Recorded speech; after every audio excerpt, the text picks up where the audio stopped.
masjid di mana di situ ada kuburannya Ibnu Abbas, ya. Ibnu Abbas itu artinya anaknya Abbas, ya. Sepupu Rasulullah Sallallahu Alaihi Wasallam yang tinggal di Taif, ya.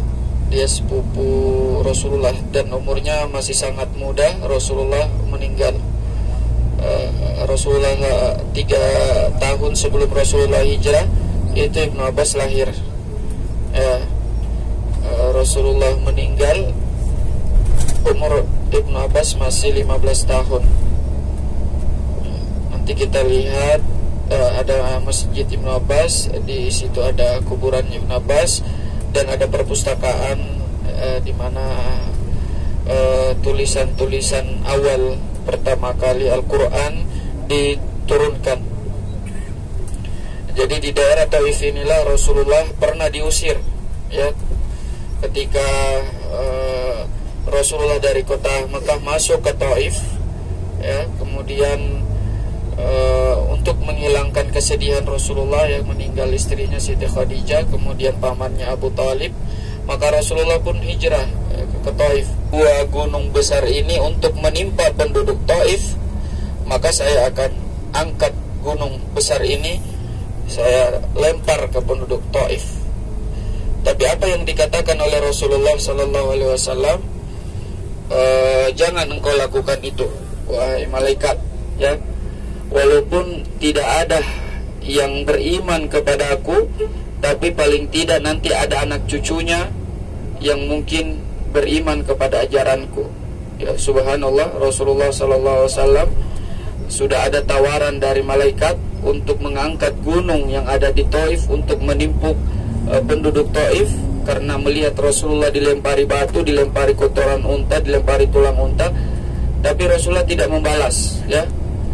Ya, tapi Rasulullah hanya mengatakan jangan, ya, siapa tahu ada dari keturunan mereka, anak cucu mereka yang nanti beriman kepada Allah Subhanahu wa taala.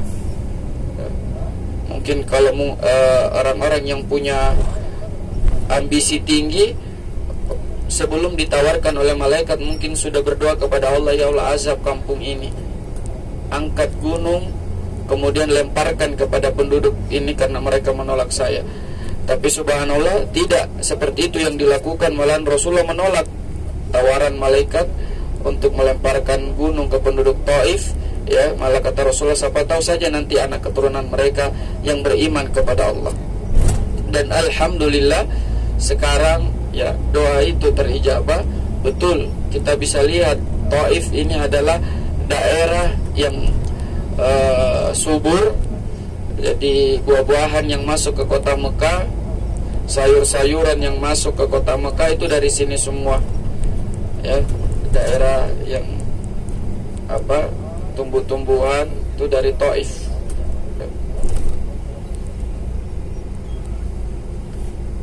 Dan nanti kita akan melihat ada Masjid Qub, kemudian Adas, ya, Masjid Ali. Jadi Adas ini adalah seorang Nasrani, satu-satunya penduduk Taif pada saat itu yang beriman kepada Rasulullah Sallallahu Alaihi Wasallam. Jadi penduduk Taif semuanya menolak Rasulullah. Kemudian Rasulullah terluka, singgah di kebun, ya, kebun anggur. Tiba-tiba ada seorang yang melihat kasihan kepada Rasulullah, akhirnya ditawarkan minum susu anggur, ya. Seorang budak yang bernama Adas menawarkan. Sebelum Rasulullah memakan anggur itu, Rasulullah mengatakan Bismillahirrahmanirrahim. Wah, Adas kaget. Sekian banyaknya penduduk Taif tidak pernah mendengar kalimat ini, ya, tidak pernah mendengar ketika penduduk Taif makan membaca Bismillahirrahmanirrahim. Nah, pada saat itu Adas agak sedikit aneh kepada Rasulullah, ya. Kata Adas, ini kalimat sangat indah dan tidak asing di telinga saya sebelum saya ke Taif, ya. Kemudian Rasulullah mengatakan kepada Adas, kamu tinggal di mana sebelum ke Taif? Kata Adas, saya dari Naiwa, Irak. Kata Rasulullah, oh di sana ada teman saya, namanya Yunus bin Matta. Yunus bin Matta ini kalau kita kenal Nabi Yunus, ya. Nabi Yunus adalah saudara saya, dia adalah seorang nabi, sebagaimana saya juga adalah nabi. Baru Adas kaget. Inilah yang mungkin diceritakan oleh nabi-nabi sebelumnya, akan ada nabi terakhir bernama Muhammad, ya, berawal dari kalimat Bismillah. Anta maaf ya. Wah, ini sopirnya. Kenapa?